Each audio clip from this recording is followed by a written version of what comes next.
Hello, and I'm delighted to be joined today by Louisa Whitney.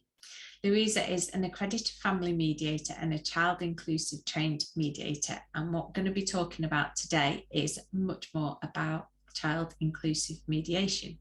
She's also a PPC supervising and mentoring other family mediators. I'm going to need to ask her what that is because I haven't got a clue. In addition to this, she also offers training to mediators and lawyers, drawing on her experience as both a lawyer and a mediator. She is hugely passionate about keeping discussions in a separation in line with the 3 C's: calm, constructive, and compassionate. Me and Louisa have been friends on social media for quite a long time now, it feels. And I think we have a fairly similar approach to wanting couples to try and sort things out without going to court. So, Louisa, welcome. Thank you for joining me today. Thank you very much for having me on. I've been looking forward to it.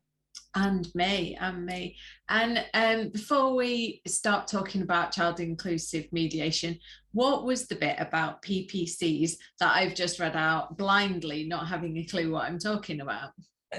So a PPC is a professional practicing consultant, and all mediators have to have a PPC. So it's someone who, we say supervise, but that sounds a bit kind of severe. It's really someone who's there as a sounding board to mentor you for questions about kind of codes of conduct, accreditation, that kind of stuff. And it's such a valuable source of support. I wish I'd had a PPC when I was a lawyer. It's kind of akin to counsellors have supervisors, so it's more in that ilk. But I mean, my PPC is such a massive source of support, from help, something's happened and I need to talk it through, right through to, can you just remind me what the rules are on this, because I've been reading it for half an hour and I've completely confused myself, that kind of thing. Oh, that sounds great. I think, yeah, we could probably do with those in financial services. I think there's much more of a less structured approach, a more casual approach probably to those sorts of things. We have a WhatsApp group for financial planners working in divorce, and so yeah, there's a help.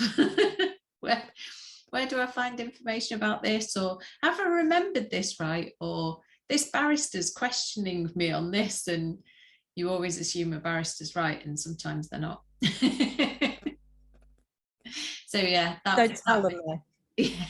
that makes complete sense. So we're going to talk about child inclusive mediation today, and I know this is something that's close to your heart. So should we start by explaining what is child inclusive mediation?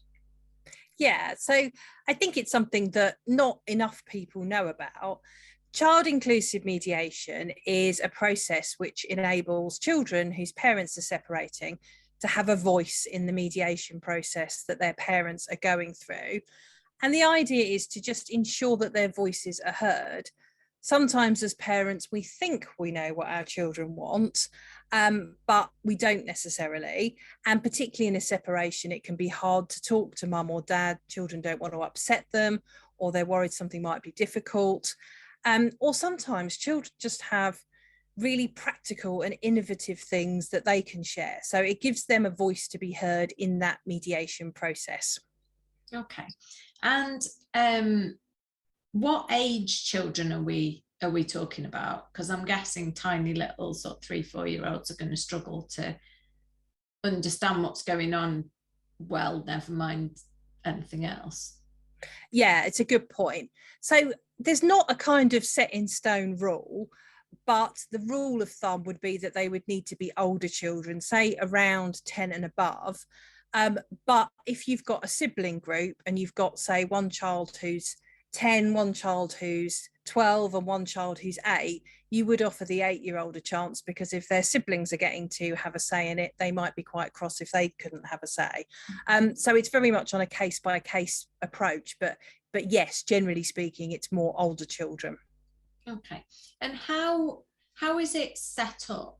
Is the child inclusive mediation done in your office, in the child's house? What's the environment that needs to be right?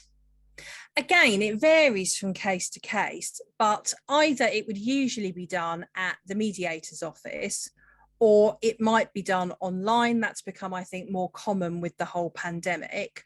Or possibly it could happen in a safe space like the child's school, if that's where they felt most comfortable talking to the mediator. The most important thing is that the child or the children are free and able to express what they feel. So in the family home, it might be more difficult with a parent being there.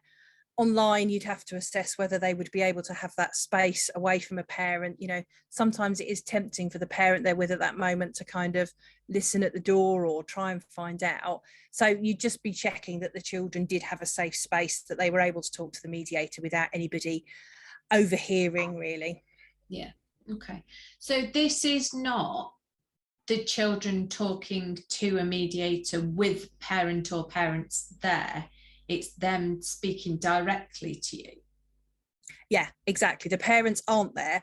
I mean, if the parents may well obviously bring the child to the mediator's office, but then they would be waiting in reception, or they would go away and have a coffee, and the child or the children would talk to the mediator on their own. And it's a real exercise in having a rapport and setting it up in the right way. I think is important to put children at their ease. Often the mediator will write to them beforehand, so they get their own letter or something like that. So it is important to try and approach them in a way that's going to work for them. And that's where mum and dad can be really helpful in kind of understanding, you know, daft things like maybe we could put a sticker on the letter or something that would appeal to your child. What would it be? What are your children interested in, so that we can, you know, start a conversation on something that's interesting to them. All of those kind of things. There's a lot of work that goes into setting it up before a mediator approaches the child or the children. Okay. Would that work? Would those conversations be had with both parents, or Yeah, generally just speaking to one?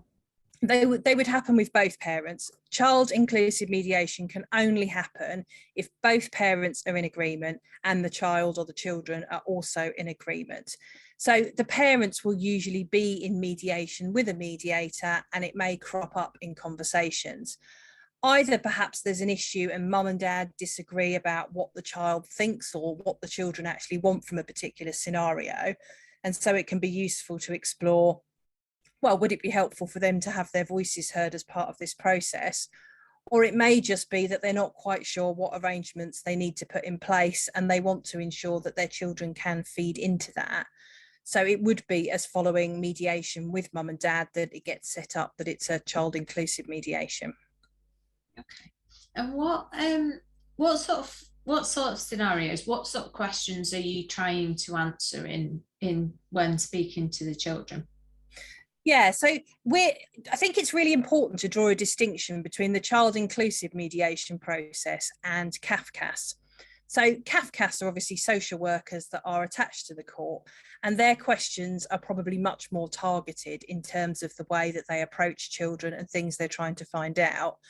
With child sorry, just for anybody listening who doesn't know what CAFCAS is, I know we use them all the time, but could you just explain what CAFCAS is and when they might get involved? And then Yes, sorry, it's this problem when you work in this area, isn't it? Just like things are normal and other people go, what?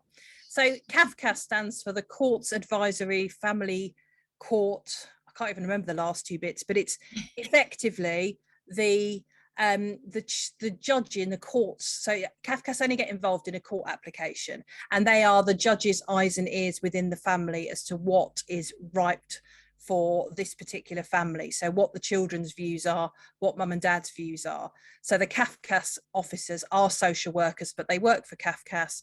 And when a case goes to court, it's often referred to CAFCAS, and they get involved and prepare a report by talking to mum, talking to dad, usually talking to the children's school and the children, and they then prepare a report that's gone through the welfare checklist.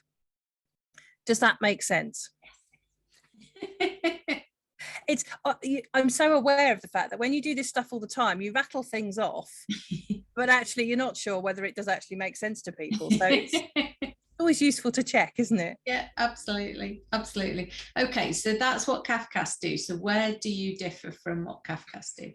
So child inclusive mediators is a much less formal process. We're not interviewing children. We haven't got a list of set questions we're going to put to them. It's much more about having a chat and explaining that you're working with mum and dad.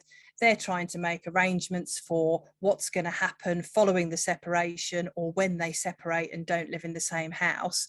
And you just want to see whether there's anything that children are worried about, anything that they think would be really useful for mum and dad to know, anything that they really want to input in that process. And you keep it really general. It's not about, having a formal interview or asking set questions. It's just about encouraging children to explain things from their angle.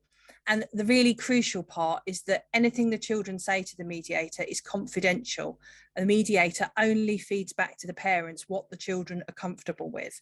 So they can just offload stuff like, I hate mum and dad fighting. I really wish they'd listen to us. But they may then say, actually, these are just the points that I want you to say to mum and dad. I don't want you to say the rest of it. Right, okay. You mentioned that it's you use child inclusive mediation to answer particular questions that might come up in the mediation with the parents. So what are some examples of questions that you might then go and talk to the children to get answered? Because it sounds like quite a broad conversation with the children, but quite a specific requirement from the parents' mediation setting. Yeah, so this is where the kind of setting it up is really crucial. So there may be adult issues that mum and dad are not finding it easy to sort out. They might have different views on what Emma or Jack actually wants to happen. And the job of the mediator isn't to kind of go in there and go, mum and dad are wondering whether you want to spend extra Wednesdays with dad or that kind of stuff. It's very much that general conversation. And that's explained to parents that, look, what we want to know is what's important to your children. And this is where I think it's really interesting, because parents get really hung up on adult issues. So whether there should be an extra stay over in the week with the parent the children don't live with, whether, the time that they spend is equal or not equal, or what it is as a percentage. Children tend not to worry about those things. They just want to know that they're going to be able to see mum and dad, and that they're going to be able to have fun with mum and dad, and that they know it's okay with mum that they're going to see dad, and it's okay with dad when they're with mum, because often there can be little things and children are so intuitive at picking it up. If mum rolls her eyes every time we say something about dad, we learn not to mention dad. If dad looks a bit cross every time we mention mum, we learn not to mention mum. So looking at it from the children's angle, often their take is about much more practical things, like what happens if I've left my PE kit at another house, at the other parent's house? I don't want to get a detention. What happens if I'm on a school trip and no one's done my lunch? I'm going to be hungry. Simple things like, what if I don't have a hairbrush at one parent's house and my hair looks a mess and I get teased at school? These are the kind of things that children worry about and are really useful to feed back to parents, because often parents have been really focused on, should we have Thursday night stayovers, rather than my child's really worrying about this particular aspect. Yeah, no, I totally get that. I mean, to me, my parents are divorced, and I was 12, so ideal age, when they separated. And I think that if at that age, I kind of felt like, why is nobody asking me for my opinion? Why does nobody want to know from me where I want to live, and how often I want to see the other parent, and things like that? And I kind of think this is a good way of getting voices heard. I should also add that I am divorced, and neither of my children were asked, because I don't think I was aware that this existed, that it was a way that we could ensure our children's voices were heard. But I can absolutely see the benefit.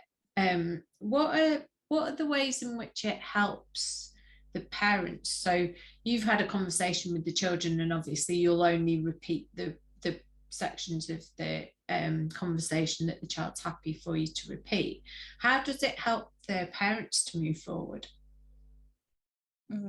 Yeah, it's a really good question.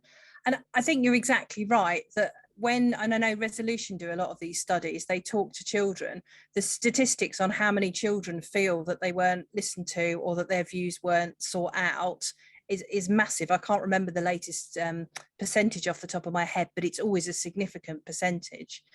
I think the way that it helps parents move forward is, firstly, it helps them understand what their children are worried about or what it is their children are focusing on, which is often very different to what they're saying. So sometimes you can be in a situation where a child or children are saying, we don't want to go to the other parent's house, we don't want to go to dad's house. And then that creates an issue between parents, because in this case, if it's dad the children don't want to see, there's often an assumption that mum's not encouraging them or that mum has somehow turned the children against them. But actually, when you talk to children, it can be a really simple explanation, like, I haven't got my computer, so I'm not able to do my homework and I'm worried that it's going to be late handing it in. Or we always do loads of things with dad because we haven't seen him so often and I get really tired and I'd rather slow down. And often it's not about the parents, and it helps them to understand what's going on for the children. So that can be one way in which it's really helpful, kind of putting that percentage in. Sometimes it can be really helpful because sometimes children just put their finger on things in a way that adults miss, because as adults we overcomplicate things. And I know sometimes I've been having a discussion with my children and I've been, oh, well, you know, we might do this, we might do that, we might do that. And then they'll suddenly say something and you think, oh yeah, I completely missed that bit. And they just have that perspective on it, which brings it back to the whole, right, this is what's important. Actually, whether it's 5 nights or 4 nights or 3 nights isn't important. What's important is that our children are happy and that they feel loved and that they don't feel caught in the middle. Because pretty much all separating parents I've ever spoken to want the best for their children, even if they, have different ways of going about that. Yeah, no, you're absolutely right. I guess some of the kind of concerns about child inclusive mediation might be that the parent who has them on the day that they go to see the mediator might be putting ideas in their head, or don't say this, make sure you tell them that you want to live with me, or I suppose you'd call it coaching, wouldn't you? And I'm trying to think, yeah, if it was in a legal setting, it'd be coaching the witness, wouldn't it? I was thinking in terms of those sorts of things. How do you I guess prevent or kind of make sure that that's not such a big issue? Yeah, and it's a pretty common and understandable concern, especially in a situation where one parent is either not seeing the children for whatever reason, or perhaps aren't seeing them very much. And it's something we need to be really alive to as child inclusive mediators. So firstly, we're always watching and listening and asking questions to see, is this something that we feel might be an issue? Is it a cause for concern? Secondly, we're explicit with parents that can't happen. Children mustn't be coached, mustn't be told what to say, and neither parent must ask them about what they told the mediator. And that is all part of doing it, and everybody agrees to do that. And thirdly, if there's a situation where children are coming out with things that sound very, very adult, then that might be something that alerts a concern with a mediator that you would then have to deal with. So it's very much, they say curiosity is a mediator's friend, and I'm a big believer in that. It is just about watching, noticing, asking questions, all of that kind of thing. Yeah, no, that makes sense. What about things that the children say that are unexpected but are of cause for concern to you? It sounds as though things have been happening that you are concerned about. How can you deal with those sorts of things? So all mediators at the outset of any mediation process will explain that everything in mediation is confidential, but an exception to that is that if somebody tells the mediator something that makes them think there might be harm to another person, whether that's a child or an adult, then that's something that we have to report. That's part of our safeguarding training. Yeah. So if something like that came up and it was a real cause for concern, then it's something that you might need to report to social services to make a referral. It would very much depend on the circumstances. And we talked about PPCs right at the start. This is where your PPC is an absolutely invaluable support. If you've got a situation where you think you've got a safeguarding concern, having someone to talk it through with and say, look, you know, I'm concerned about this. This is what I think is the action. It's just really, really helpful, because it can be a really tricky situation for the mediator to be in, because they're working with mum and dad. And obviously if there's something that happens like that, it's going to end the mediation process, but you have to balance that with your duty to safeguard. And if something is a cause for concern, that's something that you absolutely have to report. Okay.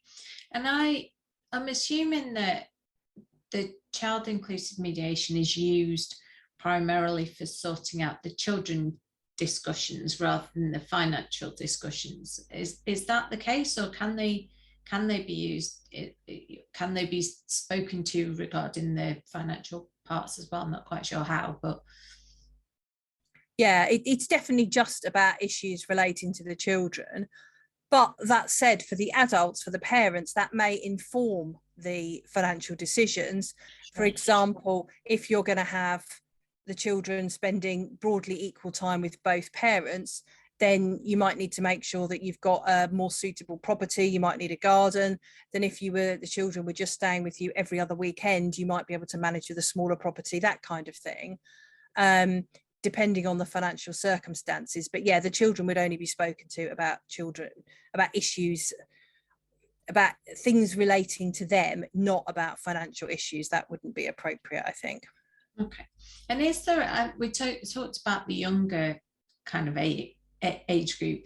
Is there because I know from age 16, children can essentially decide I was going to say their own destiny, but like they can choose where they live, and so on. So is 16 the oldest that you would speak to, or if it was a sibling setting, would you speak to kids that were older than that? Yeah, it's 16 is not necessarily a cut-off. As you say, if there were slightly younger siblings and there was a 17-year-old, then it would be wrong to exclude them. They may want to certainly have their say. It may also be reassuring for younger siblings if their older sibling is there, and that might help to make them feel a little bit more confident. So there isn't a kind of cut-off point in that sense. It often comes down to the individual circumstances, really. Yeah, sure.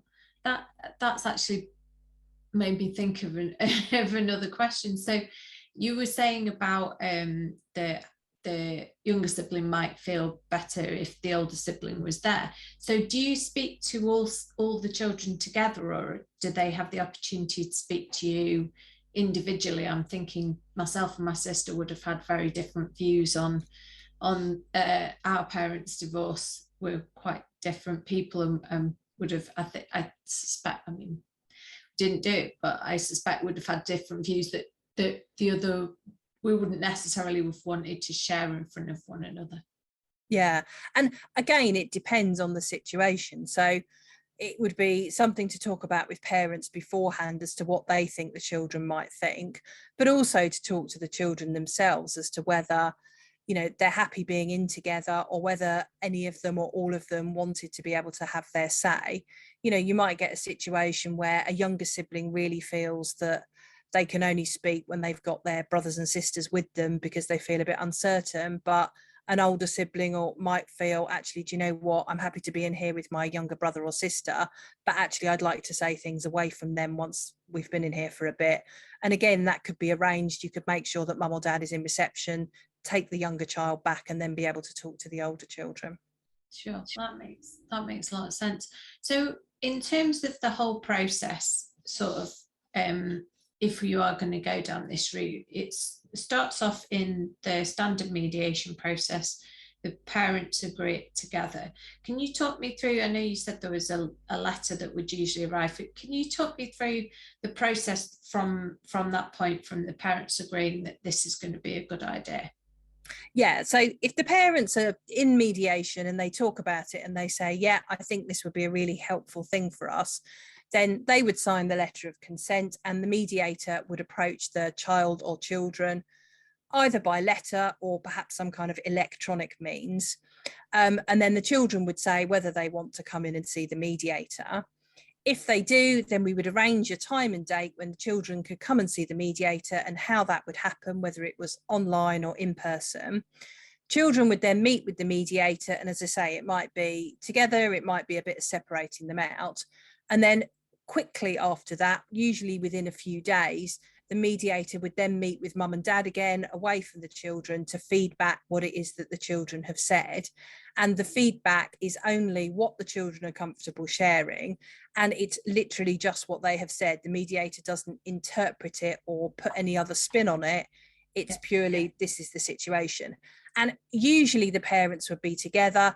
If there's a reason why it's difficult, then perhaps mum and dad might be separate. Or if there was a piece of feedback that was very focused on one parent, perhaps it might be sensitive to give that to the parent away from the other parent. You know, it's all adapting to what's said and shared, really, but that's the kind of the process. And have you ever had a situation where there's nothing that you can share that the children have said with the parents? I haven't, but I know of other mediators where that has happened. But I have to say, I don't know of very many.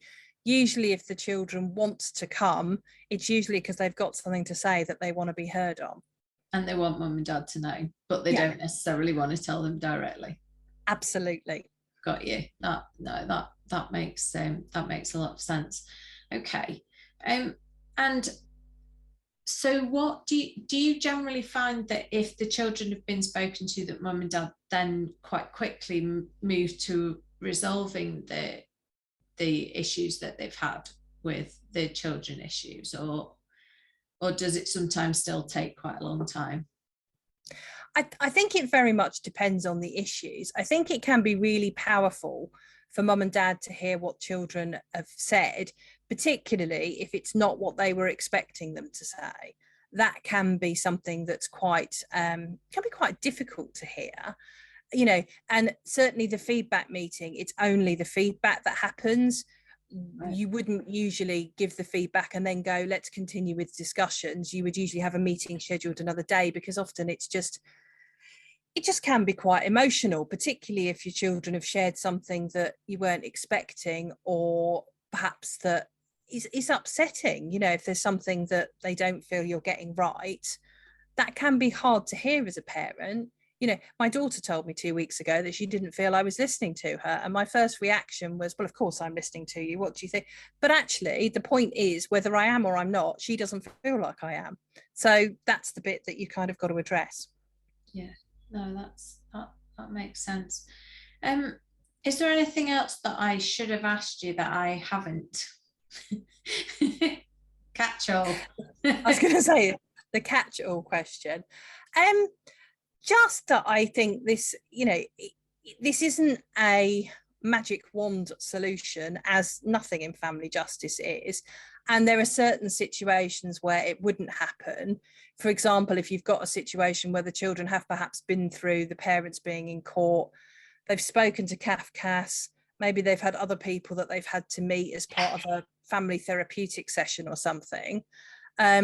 And then a mediator would be very mindful of, if the children have already spoken to a lot of different professionals, perhaps it might not be appropriate for them to talk to a mediator as well.